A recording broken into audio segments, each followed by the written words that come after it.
छात्राः नमो नमः।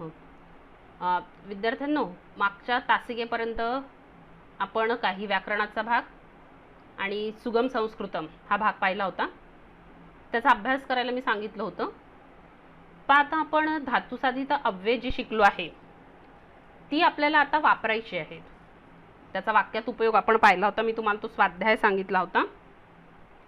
ती आपल्याला वापरायची असतात. मग आता या धातुसाधित अव्ययांचा वापर करून रचलेले जे काही श्लोक आहे, जी सुभाषित आहे, ती आपण आधी अभ्यासणार आहोत. म्हणजे आता प्रत्यक्ष पुस्तकाला आपण सुरुवात करतो आहोत. पण आता ही अव्ययमाला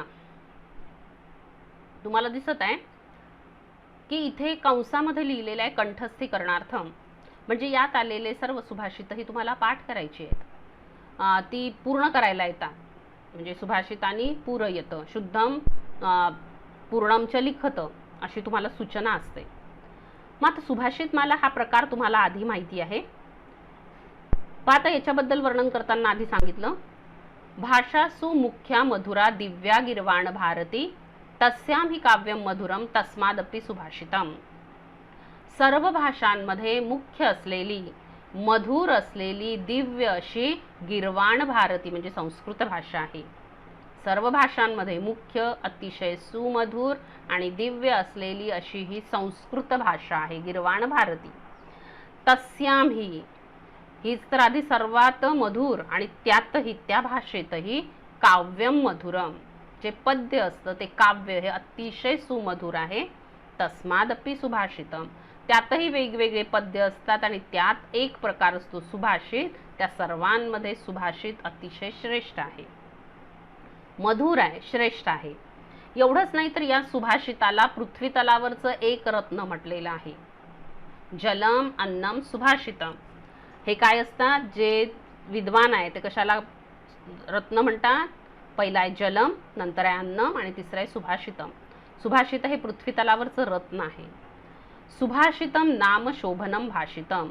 सुभाषित म्हणजे सुंदर भाषा, सुंदर वचन. संस्कृत साहित्ये विपुलानी सुभाषितानी संती. संस्कृत साहित्यामध्ये विपुल अशी सुभाषितं आहेत. वेगवेगळ्या ग्रंथात, वेगवेगळ्या महाकाव्यात, वेगवेगळ्या ठिकाणी ही सगळी वेगवेगळी सुभाषितं विखुरलेली आहे. अल्पाक्षरत्वम सुभाषितानां वैशिष्ट्यम. अल्पाक्षरी असणं हे त्या सुभाषितांचं एक वैशिष्ट्य आहे. ती कमी अक्षरांची असतात म्हणजे अल्पाक्षरी असतात. अक्षर त्यात कमी असतात. कधी 2 चरणाची तर कधी काय असतात ती 4 चरणाची असतात. पण त्यातनं खूप मोठा अर्थ दिलेला असतो. मधुराणी गेयानी अर्थपूर्णानी येतानी सुभाषितानी. अल्पाक्षरी आणि सारगर्भ असलेली ही सुभाषित अतिशय मधुर, कर्णमधुर, तालबद्ध, गाण्यास योग्य आणि अर्थपूर्ण असतात. सुभाषितानां पठनेन वाणी सुसंस्कृता निर्दोषाच भवती. सुभाषितांच्या अभ्यासाने, पाठांतराने आपली वाणी सुसंस्कृत आणि निर्दोष होते, उच्चार स्पष्ट होतात. वक्तृत्व कलायां निपुणता संपादनार्थम उत्कृष्ट निबंधलेखनार्थम च तानी अतीव उपयुक्तानी. वक्तृत्व कलेमध्ये निपुणता प्राप्त करण्यासाठी आणि उत्कृष्ट निबंध लिहिण्यासाठी ही सर्व सुभाषिते अतिशय उपयुक्त असतात. अतः म्हणूनच इयम सुभाषितानां माला, ही सुभाषितांची माला ज्यात अनेक सुभाषित आहे अशी ही एकत्रित केलेली रचना छात्रही अवश्य कंठे धारणीया. विद्यार्थ्यांनी अवश्य पाठ करावी, आपल्या कंठात ठेवावी, म्हणजे पाठ करावी, स्मरणात ठेवावी. मग आतापर्यंत आपण धातुसाधित अव्यय शिकलो. कोणती कोणती धातुसाधित अव्यय शिकलो? सांगितलं मी तुम्हाला की ही 2 प्रकारची असतात. पूर्वकालवाचक धातुसाधित अव्यय आणि हेत्वर्थक धातुसाधित अव्यय. पूर्वकालवाचक एकाच कर्त्याने लागोपाठ केलेल्या क्रिया जेव्हा असेल तेव्हा शेवटची क्रिया सोडून पहिल्यांदा केलेल्या क्रियेचं म्हणजे त्या पूर्वीच्या काळात केलेल्या क्रियेचं जर वर्णन असेल तर त्याला आपण म्हणतो त्वांत. किंवा जेव्हा मूळ धातू असतो तेव्हा त्वा लागतो, पण जेव्हा त्याला उपसर्ग लागलेला असतो तेव्हा त्याला काय लागतो? य. म्हणजे याला म्हणतात ल्यबंत, याला म्हणतात त्वांत. पुढे जाऊन काही धातूला आपण पाहिलं होतं की तुम प्रत्यय लागतो, याला म्हणतात हेत्वर्थक धातुसाधित तुमंतव्यय. मग आता या 3 अव्ययांचा उपयोग करून कोणते कोणते? त्वांत, ल्यबंत आणि तुमंत याचा वापर ज्या सुभाषित मालांमध्ये केलेला आहे अशा सुभाषितांचा अभ्यास आपल्याला या पद्यात करायचा आहे. म्हणून याला म्हटलेलं आहे अव्यय माला. आपण पाहू मी आधी फक्त याचं भाषांतर सांगणार आहे, सगळ्या श्लोकांचं भाषांतर. हे सगळ्या श्लोकांचं तुम्हाला भाषांतर कळलं की मग मात्र तुम्हाला ती सहज पाठ करता येतात. मग आपण यातलं व्याकरण अभ्यासू. मग काय अभ्यासणार आपण? यातलं व्याकरण, आणि त्यानंतर त्याच्या मागे असलेला स्वाध्याय. असाच क्रम लक्षात ठेवायचा. पहिल्यांदा सर्व सुभाषितांचं भाषांतर आपण नीट पाहणार आहोत. पाहता, श्रोतुम कर्णौ वक्तुम हास्यम सुहास्यम घ्रातुम घ्राणम पादयुग्मम विहर्तुम द्रष्टुम नेत्रे हस्तयुग्मम च दातुम ध्यातुम चित्त येन सृष्टम सपातु. आता काय म्हटलेलं आहे सुभाषितकाराने, म्हणजे कवीने कुणाचं वर्णन केलेलं आहे यात? ज्या सृष्टीविधात्याने आपल्याला खूप मोठा उपहार म्हणून आपलं हे शरीर दिलेलं आहे, पंचमहाभूतापासून बनलेलं आहे, पण या शरीरामध्ये ज्ञानेंद्रिय आणि कर्मेंद्रिय आहे. काय काय आहेत? ज्ञानेंद्रिय आणि कर्मेंद्रिय. हे सर्व सजीव माणसामध्ये त्यांनी टाकले, आणि त्या सगळ्या इंद्रियांमुळे आपण काय काय करतो हे सगळं करण्यात केवळ ही रचना कोणी केलेली आहे? त्या विधात्याने. विधाता म्हणजे एक सृष्टीकर्ता, एक सृष्टीचा चालक, आणि म्हणूनच ज्यानं हे सर्व निर्माण केलं तोच आमचं रक्षण करू, या अर्थाने पा धातू यात आलेला आहे. पाहू आपण अर्थ. आता तुम्हाला माहिती आहे, 8व्या वर्गातही शिकला तुम्ही की ही जी पद्यरचना असते यात कर्ता कर्म क्रियापद अशी रचना नसते. वृत्तामध्ये बांधण्यासाठी त्या शब्दांचा क्रम बदललेला असतो. कधी कर्म प्रथम आलेलं असतं, मग क्रियापद असतं, तर कुठे शेवटी कर्ता आलेला असतो. मग आता या सर्वांचा योग्य क्रम लावलं, याला म्हणतो आपण अन्वय. असा अन्वयही पूर्ण करायला तुम्हाला येतो. म्हणजे श्लोक तर पूर्ण लिहायचेच असतात, पण कधी कधी श्लोक न देता तुम्हाला अन्वयामध्ये काही शब्द गाळलेले असतात, तेही पूर्ण करायचे असतात. म्हणून हा अन्वयानुसार याचा अर्थ लावायचा असतो. पाहता, येन ज्याने, ज्या विधात्याने किंवा सृष्टीरचयित्याने, श्रोतुम कर्णौ, आपण पाहिलं होतं तुम म्हणजे हेत्वर्थक म्हणतो, हेतूचा अर्थ, ज्याला आपण मराठीत साठी करिता हा प्रत्यय लागतो. म्हणजे ज्याने ऐकण्यासाठी दोन कान. कशासाठी? ऐकण्यासाठी दोन कान. वक्तुम सुहास्यम हास्यम, बोलण्यासाठी हास्यपूर्ण वदन. हास्यम म्हणजे वदन, बोलण्यासाठी. वक्तुम वच धातूचं झालं वक्तुम. बोलण्यासाठी सुहास्य, हास्ययुक्त तोंड. घ्रातुम घ्राणम, सुगंध घेण्यासाठी ज्यानी नाक. विहर्तुम पादयुग्मम, फिरण्यासाठी, आपल्याला विहार करण्यासाठी दोन पाय किंवा पायांची जोडी. द्रष्टुम, हे संपूर्ण विश्व पाहण्यासाठी दोन डोळे, नेत्रे म्हणजे दोन डोळे. दातुम हस्तयुग्मम, देण्यासाठी दोन हात. ध्यातुमच चित्तम, आणि विचार करण्यासाठी मन. निर्माण केलं, हे घडवलं. स विधाता किंवा ईश्वरा हा पातू, तो आमचं रक्षण करू. इथे पा पातू धातू आहे, दुसऱ्या गणाचा अर्थ होतो रक्षण करणं. पण पहिल्या गणाचा पा धातू असेल तर त्याचा पिब, पा पिबती असा चालतो. हा पा पातू, पाती म्हणजे रक्षण करू. पाहता काय सांगितलंय? ज्या विधात्याने ऐकण्यासाठी दोन कान, बोलण्यासाठी हास्ययुक्त तोंड, श्वास घेण्यासाठी किंवा सुगंध घेण्यासाठी, हुंगण्यासाठी नाक, फिरण्यासाठी पायांची जोडी, पाहण्यासाठी दोन डोळे, देण्यासाठी हातांची जोडी, आणि विचार करण्यासाठी ज्याने मन निर्माण केलं तो ईश्वर आमचे रक्षण करू. कवीने त्या ईश्वराजवळ प्रार्थना केली की तू खरोखर कलाकार आहेस, अगम्य आहेस, आणि तूच काय कर, आता आमचं रक्षण कर. पुढे पहा, गुणाः कुर्वन्ति दूतत्वं दूरेपि वसतां सतां केतकी गंधमाघ्राय स्वयमायांती षट्पदाः. माणसाचे गुण हेच त्याचे दूत असतात, हे यात सांगितलेलं आहे. पा दूरे वसताम अपि सताम, दूर राहत असून सुद्धा सज्जनांचे गुण.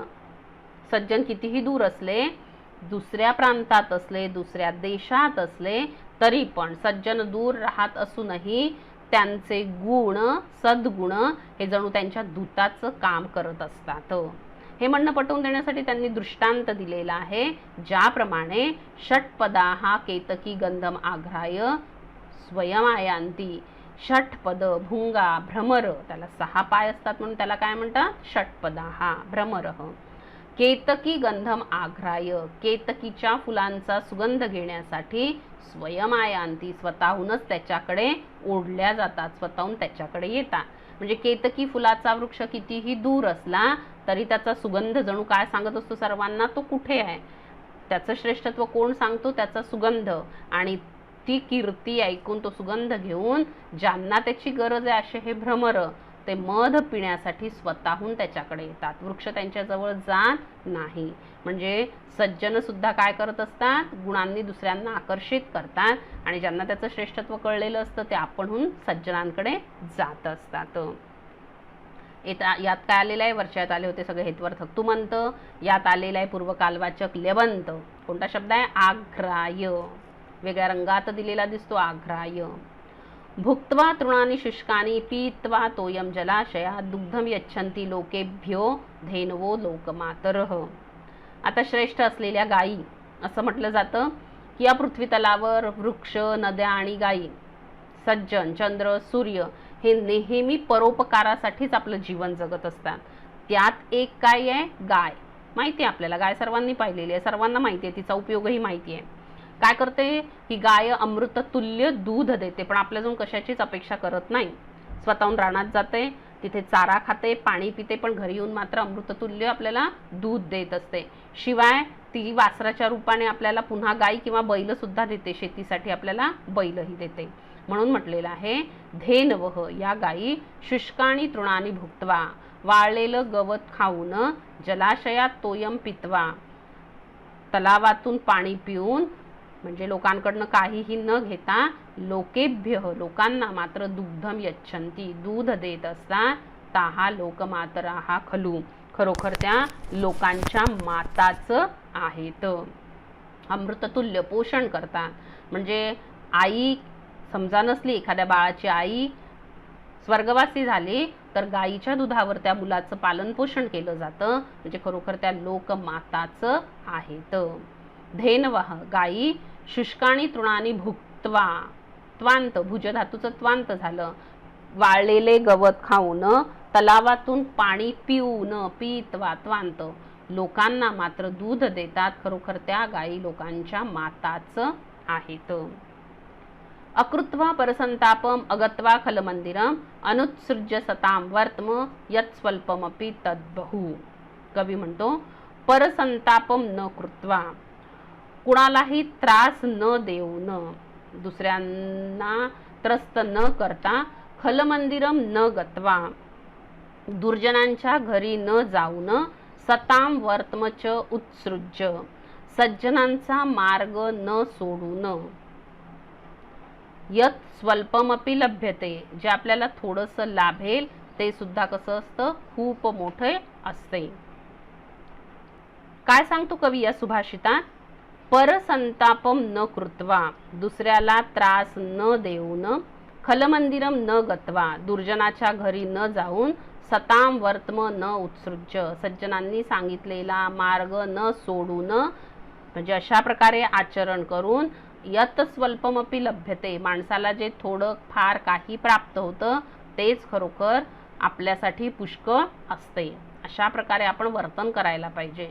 दुसऱ्यांना पीडा न देणं, त्रास न देणं, दुर्जनाच्या घरी न जाणं, त्याची संगत टाळणं आणि सज्जनांनी सांगितलेला मार्ग कुठल्याही हालतीत न सोडता, एवढं करून जे काही आपल्याला धन प्राप्त होईल, जे ज्ञान प्राप्त होईल तेच आपल्यासाठी खूप मोठी प्राप्ती आहे. यस्य षष्ठी चतुर्थी च विहस्य च विहाय च अहम कथम द्वितीया स्यात् द्वितीया स्याम अहम कथम. आता इथे एक विदुषी पंडिताला काही प्रश्न विचारते आणि तो मात्र जेव्हा उत्तर देतो ती विचारते यस्य हे रूप काय आहे, तर तो पंडित सांगतो की ती षष्ठी आहे. म्हणजे ज्याच्यासाठी षष्ठी चतुर्थी विहस्य, काय विचारतो? विहस्य. तर त्याला वाटतं यस्य सारखी काय आहे? ती चतुर्थी. विहस्य ही चतुर्थी आहे आणि विहाय हे रूप ज्याच्यासाठी काय आहे? चतुर्थीचं. विहस्य षष्ठी आणि विहाय चतुर्थी. तर रामस्य सारखं त्यांनी विहस्य समजलं आणि रामायासारखं विहाय. अर्थात ही रूप कोणती आहे? विहस्य, विहाय हे आहे धातुसाधित व्यल्यबंत रूप. पण तिने जेव्हा विचारलं त्याला, तेव्हा त्या मूर्खाने उत्तर दिलं की विहस्य ही षष्ठी आहे आणि विहाय ही चतुर्थी आहे. मग ती म्हणते की अशा अतिशय विद्वानाची मी पत्नी कशी बरं होऊ, असा याच्यात अर्थ आलेला आहे. यस्य कृते, ज्याच्यासाठी विहस्य इति षष्ठी, विहस्य हा शब्द षष्ठी आहे आणि विहाय हे काय आहे? चतुर्थीचं रूप आहे. तर कथम अहम च इति द्वितीया, आणि अहम ही काय आहे, द्वितीया स्यात्, असे जर त्याच्यासाठी द्वितीया असेल अहम आणि कथम, तर अहम द्वितीया कथम स्याम, तर मी त्याची पत्नी, द्वितीया म्हणजे पत्नी, कशी बरं होणार. ज्याच्यासाठी विहस्य हा शब्द षष्ठीचा आहे, विहाय हा चतुर्थीचा आहे, अहम आणि कथम ज्याला द्वितीया वाटते, खरोखर त्याची मी दुसरी म्हणजे पत्नी कशी होणार. प्रारभ्यतेन खलु विघ्नभयेन नीचैः प्रारभ्य विघ्नविहिता विरमन्ति मध्याः विघ्नैः पुनः पुनरपि प्रतिहन्यमानाः प्रारब्धम उत्तम जना न परित्यजन्ति. इथे मात्र सुभाषितामध्ये नीच व्यक्ती, मध्यम व्यक्ती आणि उत्तम व्यक्ती यांच्यातला भेद सांगितला आहे, लक्षण सांगितलेले आहे. विघ्नभयेन खलु नीचैः कार्यम न प्रारभ्यते, संकट येतील या भीतीने खरोखर नीच स्वभावाचे जे व्यक्ती असतात ते कार्यच प्रारंभ करत नाही, कामाला सुरुवातच करत नाही. मी हे काम केलं तर हे संकट येईल, मग मला ते शक्य होणार नाही असा विचार करून जे नीच प्रवृत्तीचे लोक असतात खरोखर ते संकटाच्या भीतीने कार्याला सुरुवातच करत नाही. कार्यम प्रारभ्य विघ्नविहिता भूत्वा मध्याः विरमन्ति, पण कार्य सुरू करून विघ्नांनी म्हणजे संकटांनी आघात केला असताना मध्यम प्रतीचे लोक मात्र ते काम अर्ध्यातच सोडून देतात. मोठ्या उत्साहाने ते कार्याला तर सुरुवात करतात, पण अडथळा आला असेल, काही संकट आलं असेल तर ते मात्र मध्येच ते कार्य सोडून देतात. विघ्नैः पुनः पुनः प्रतिहन्यमानाः अपि, पण संकटांनी पुन्हा पुन्हा आघात केला असून सुद्धा उत्तम जनाः प्रारब्धम कार्यम न परित्यजन्ति, उत्तम दर्जाचे लोक मात्र आरंभिलेलं कार्य कधीच सोडत नाहीत. खरोखर संकटाच्या भीतीने नीच प्रकारचे व्यक्ती कामाला आरंभच करत नाही. काही व्यक्ती कार्य आरंभून किंवा कार्याला सुरुवात करून संकटांनी आघात केला तर मध्येच सोडून देतात, पण संकटांनी पुन्हा पुन्हा आघात करून सुद्धा उत्तम प्रतीचे लोक मात्र आरंभिलेलं कार्य कधीच सोडत नाहीत. स्थानभ्रष्टाः न शोभन्ते दंताः केशाः नखाः नराः इति विज्ञाय मतिमान स्वस्थानम न परित्यजेत. स्थानभ्रष्टाः आपल्या जागेवरून हटलेले, भ्रष्ट झालेले, आपली जागा सोडलेले दात, केस, नख आणि माणसं ही कधीच शोभून दिसत नाहीत. दात ते तोंडातच चांगले दिसतात, केस डोक्यावरच, नख बोटांना, आणि व्यक्ती आपल्याच ठिकाणी शोभून दिसतो. म्हणून त्यांनी म्हटलंय की स्थान सोडलेले दात, केस, नख आणि माणसं हे कधीच शोभून दिसत नाही. हे जाणून जो मतिमान नरह बुद्धिमान व्यक्ती असतो स्वस्थानम न परित्यजेत, स्वतःचं स्थान कधीच सोडत नाही. स्थान महात्म्य. ध्रुव बाळांनी मात्र तपस्या करून एक अढळ स्थान मागितलं आणि आपण मात्र आपलं स्थान सोडून नेहमी भटकत असतो. म्हणून आपल्या स्थानावरून कधीही ढळू नये असा संदेश कवी यातून देतो. दैवम एवेति संचिन्त्य न स्वोद्योगम नरस्त्यजेत अनुद्यमेन कहस्तैलम तिलेभ्य प्राप्तुम अर्हति. फार मोठा सिद्धांत यात सांगितलेला आहे, फार मोठा नियम. दैवम एव इति संचिन्त्य, दैव असेल, दैव बलवान असेल तर मला मिळेल असा विचार करून नरह स्व उद्योगम न परित्यजेत, माणसाने स्वतःचे प्रयत्न कधीच सोडू नये. म्हणजे माझं नशीब, माझं प्रारब्ध जर योग्य असेल तर मला यश मिळेल आणि नशिबात नसेल तर मला यश मिळणार नाही असा विचार करून माणसाने स्वतःचे प्रयत्न, उद्योग म्हणजे प्रयत्न न त्यजेत, कधीही सोडू नये. कारण अनुद्यमेन तिलेभ्यः तैलम कह प्राप्तुम अर्हति, जर प्रयत्न केले नाही तर तिळापासूनही तेल कोण बरं मिळवू शकतो. जर प्रयत्न केले नाही, शांत बसून असलं तर भरपूर तेल देणारे तीळ सुद्धा आपल्याला तेल देत नाही. प्रयत्न केल्याशिवाय तिळापासूनही तेल मिळत नाही. पण प्रयत्न केले, अतिशय प्रयत्न केले, वेळ आली तर वाळूचे कण रगडिता तेलही मिळे. माहिती आहे, प्रयत्ने वाळूचे कण रगडिता तेलही मिळे.